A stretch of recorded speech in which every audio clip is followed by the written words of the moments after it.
Hello everybody. Now it's fifth day of our biology foundation course. In this fifth day, we will be continuing the topic cell.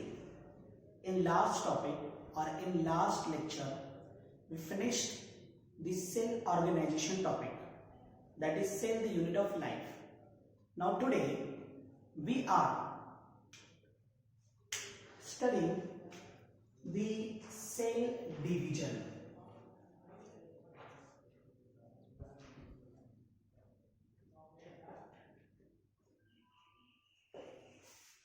आपण last बघितल्याप्रमाणे sale स्वतः एक component आहे ज्याच्यापासून body तयार झाली. मराठीमध्ये तुम्ही त्याला पेशी म्हणता. आता जी सेल आहे, जर ह्या एका सेल पासून जर बॉडी तयार झाली असेल तर आपण युनिसेलर ऑर्गॅनिझम म्हणतो, आणि एकापेक्षा जास्त सेल्स असतील तर त्याला आपण मल्टीसेलर ऑर्गॅनिझम्स म्हणतो. क्लिअर? आता मला थोडंसं पुढे जाऊन तुम्हाला बोलायचंय की जर युनिसेलर ऑर्गॅनिझम आहे, इफ युनिसेल्युलर ऑर्गॅनिझम, जर युनिसेल्युलर ऑर्गॅनिझम आहे तर तो ऑर्गॅनिझम त्याच्यासारखंच दुसरं इंडिव्हिज्युअल तयार करतो. तसं प्रत्येक लिव्हिंग ऑर्गॅनिझम मध्ये ही महत्त्वाची प्रॉपर्टी आहे, that is we call reproduction. ठीक आहे? मग युनिसेल्युलर ऑर्गॅनिझम जर रिप्रोडक्शन करत असेल, means it forms the new individual like itself. जर तो नवीन इंडिव्हिज्युअल तयार करत असेल त्याच्यासारखा, तर it is by reproduction. But here for the purpose of reproduction in unicellular organism there is only cell division. For the purpose of reproduction in unicellular organism there will be cell division. Means in unicellular organism the new individual form like their parent by cell division. But if multicellular organism, जर organism हा multicellular असेल तर in that case there will be cell division for the growth and development of the body of multicellular organism. त्यामध्ये cell division जी असेल तर ती कशासाठी असेल, तर for growth and development of body. हीच डिव्हिजन कशासाठी होईल, ग्रोथ आणि डेव्हलपमेंट पर्पजसाठी. मग एक स्पेशलाइज्ड डिव्हिजन आहे जे रिप्रोडक्शन मध्ये कामी येते. परंतु सर्व मल्टीसेलर ऑर्गॅनिझम डिवाइड होईल आणि नवीन ऑर्गॅनिझम तयार होईल असं होणार नाही. ठीक आहे? हे फक्त कोणामध्ये भेटतं, युनिसेल्युलर ऑर्गॅनिझम्स मध्ये या पद्धतीची कंडिशन पाहायला भेटते. ठीक आहे? त्यामुळे cell division is a most important process in the life of cell. सेलच्या लाईफ मध्ये सेल डिव्हिजन ही खूप महत्वाची प्रोसेस आहे for the purpose of various functioning. मग युनिसेल्युलर असेल तर for the purpose of reproduction, आणि जर मल्टीसेल्युलर असेल तर for the purpose of their growth and development. ठीक आहे? मग सेल डिव्हिजन नेमकं काय आहे? See, this is an a cell. मी राउंडेड काढले, याचा अर्थ थोडा वेळ तुम्ही असं म्हणा की it is an animal cell. Okay? Now it's divide. When it divide it forms the cells like itself. हा काय करेल, डिव्हिजन नंतर हा सेल तयार करेल, सेल त्याच्यासारखा. ठीक आहे? तर याच्यासारखे सेल तो तयार करतो. आता मल्टीसेलर ऑर्गॅनिझम असेल तर इथे सेल मध्ये वाढ होते. एकाचे दोन होत आहेत, दोनाचे चार, चारचे आठ, या पद्धतीने, म्हणून ग्रोथ अँड डेव्हलपमेंट आपण म्हणतो. पण हेच आता मी ॲनिमल सेल घेतलं, हे ॲनिमल सेल घेतलंय. हेच जर मी प्लांट सेल घेतलं, सॉरी, हेच जर मी बॅक्टेरिया घेतला, see this is a bacteria.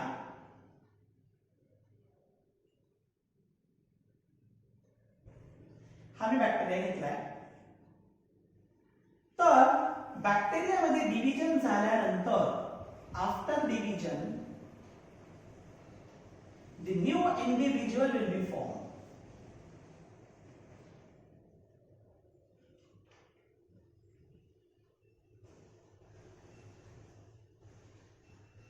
C.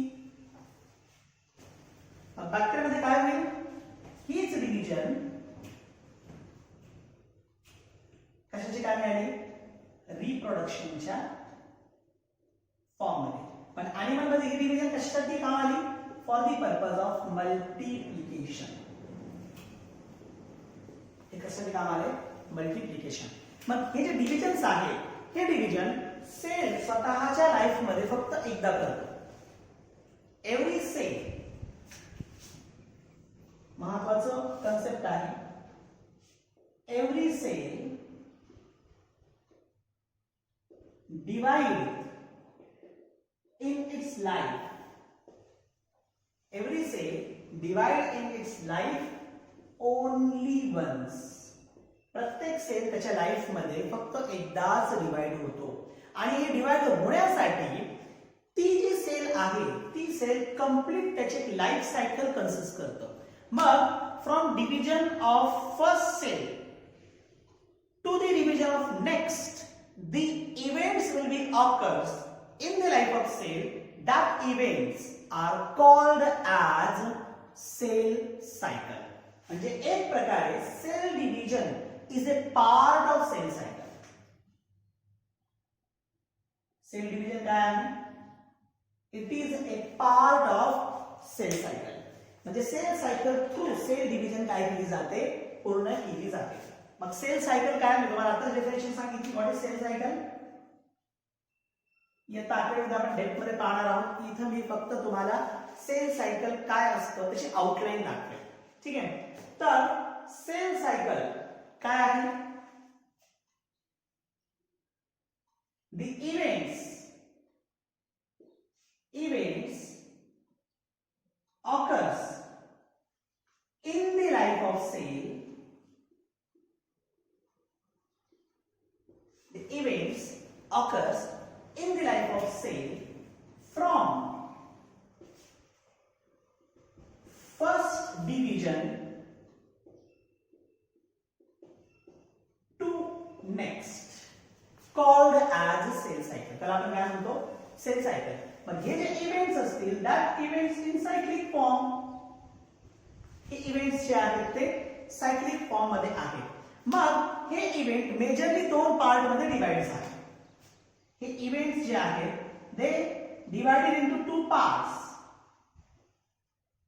Steps involved in the cell cycle.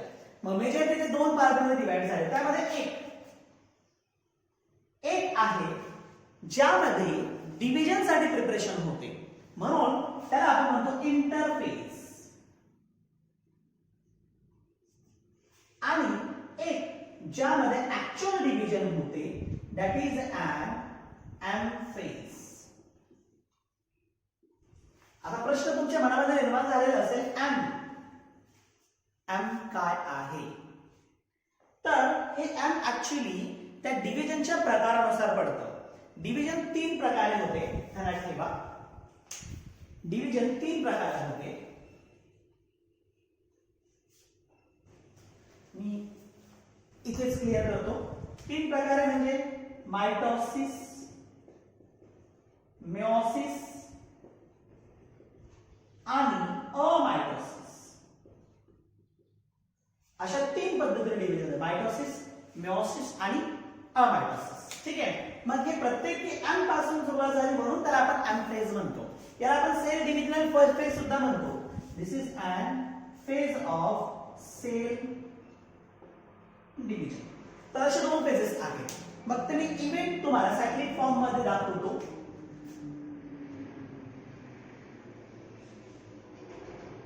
Sale cycle,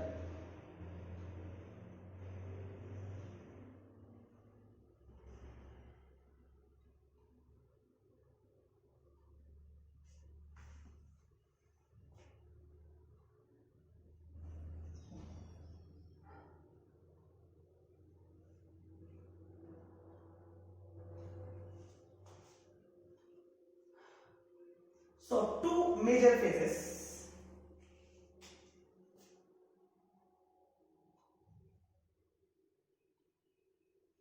One is an interphase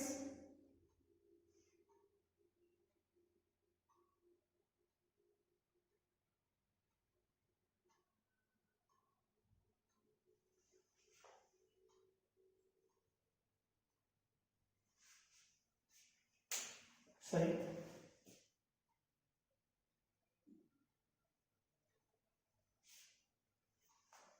there are two major phases. One is an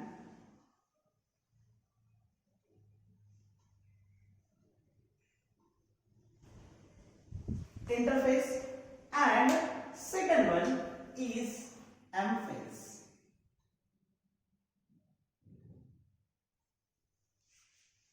ठीक है. Interface again divided into 3 parts. Interface जे आहे ते 3 phases मध्ये divide झाले किंवा 3 part मध्ये divide झाले.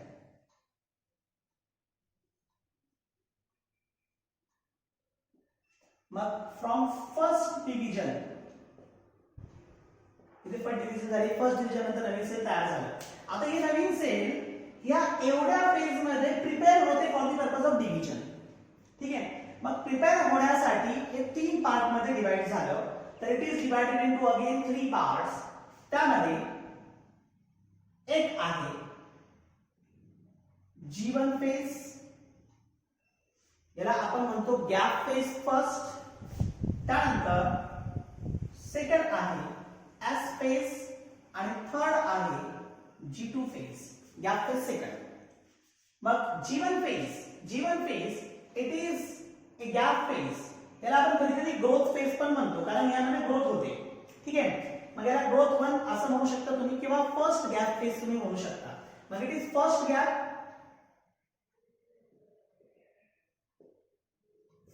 गॅप फेज का? कारण in between S and M आहे. एक प्रकारे rest before S and after M. ठीक है. S, this is called as the synthesis phase. याला आपण म्हणतो सिंथेसिस फेज. सिंथेसिसच्या S वरून याचं नाव पडतं S फेज.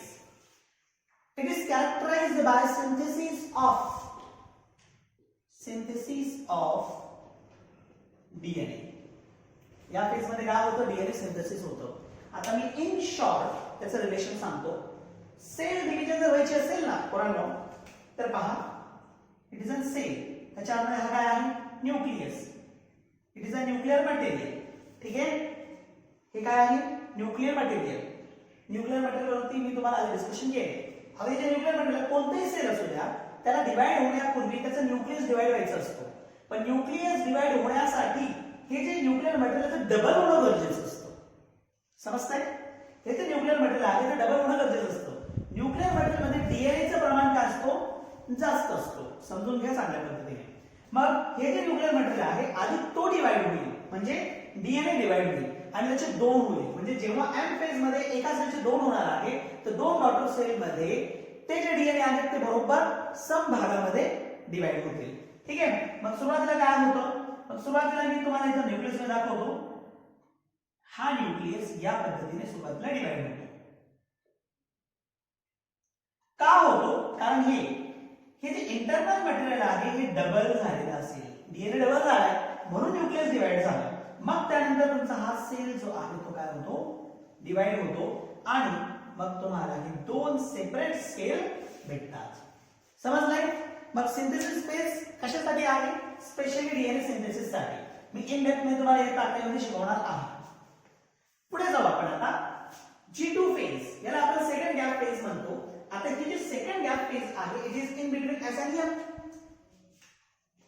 याला आपण म्हणतो gap second in between S and M phase.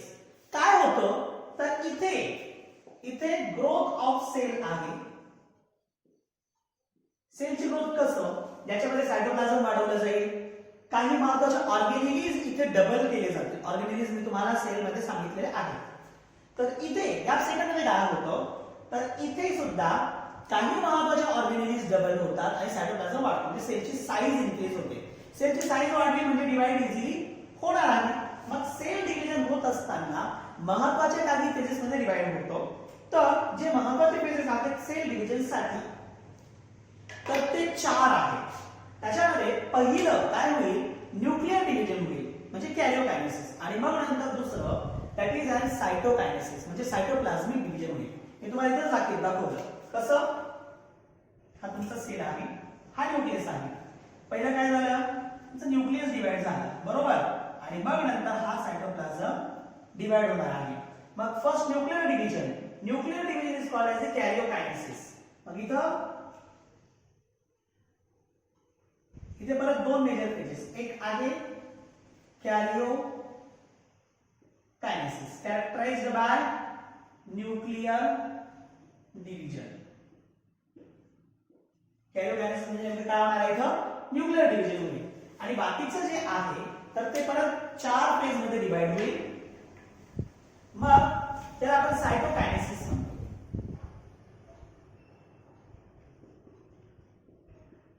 Cytokinesis कॅरेक्टराइज्ड bye सायटोप्लाझ्मिक division. मग सायटोप्लाझ्मिक डिव्हिजनचे 4 महत्त्वाचे फेजेस, ज्यामध्ये एक आहे प्रोफेज.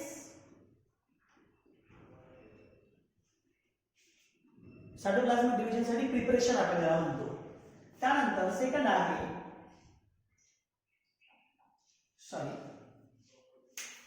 इथे थोडस चुकलंय.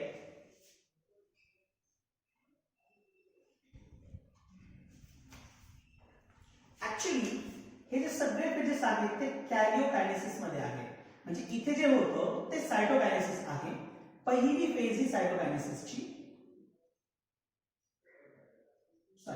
पहिली फेज ही कॅरिओकायनेसिसची आणि दुसरी फेज जी आहे ती काय आहे?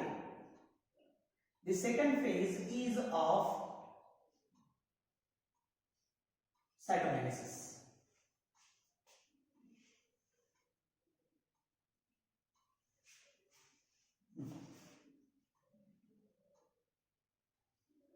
ठीक आहे.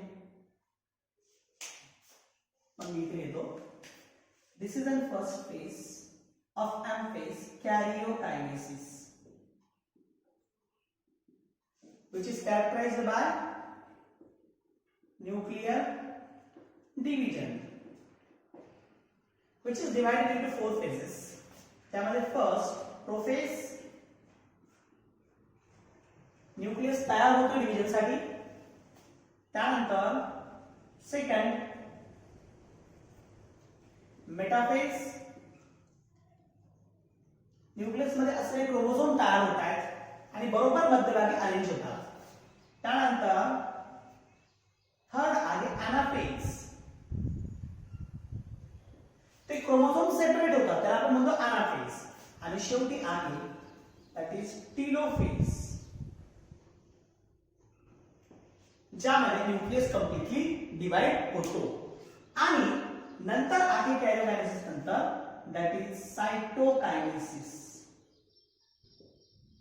which is characterized by cytoplasmic division. ज्यामध्ये काय होतं? Cytoplasmic division. ठीक आहे. So this is about the cell cycle.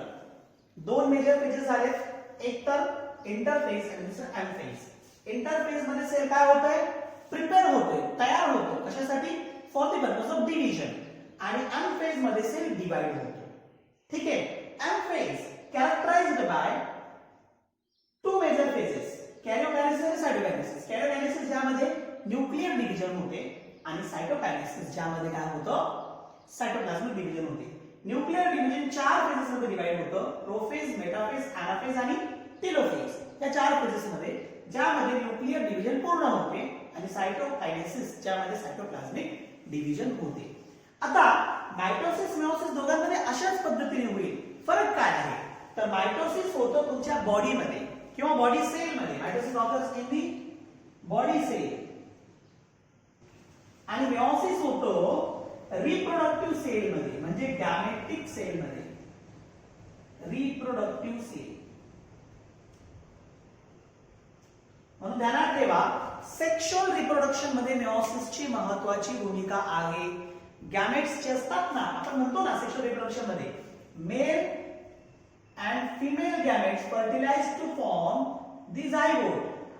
तर हे मेल गॅमेट आणि female gamete both are formed by meiosis. हे दोन्ही कसे तयार झाले? Both are formed by the meiosis. ठीक आहे. आणि अमायटोसिस काय प्रकार आहे, तर अमायटोसिस मग बॅक्टेरिया असेल, काही सिंगल सेलर ऑर्गॅनिझम असेल, किंवा आपल्या बॉडीमध्ये काही स्पेसिफिक सेल्स आहेत ज्यामध्ये इक्वेशनल डिव्हिजन होत नाही, म्हणजे आपण त्याला म्हणूया अनइक्वल डिव्हिजन. मायटोसिस म्हणजे इक्वल आणि अमायटोसिस अनइक्वल डिव्हिजन होत असेल तर अनइक्वल डिव्हिजन केसेस मध्ये अमायटोसिस केलं जातं. ठीक आहे. So this is the most important event और these are most important event in the life of cell. आणि लाईफ आणि सेल त्याच्या लाईफ मध्ये फक्त एकदाच डिवाइड होतो आणि एकदा डिवाइड होण्यासाठी कंप्लीट सेल सायकल ही काय होते, वर्किंग मध्ये असते. So this is all about cell cycle and cell division.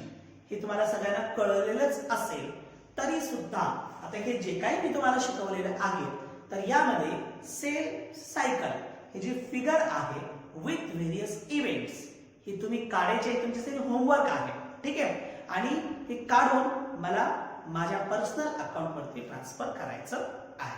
ठीक आहे. Thank you very much.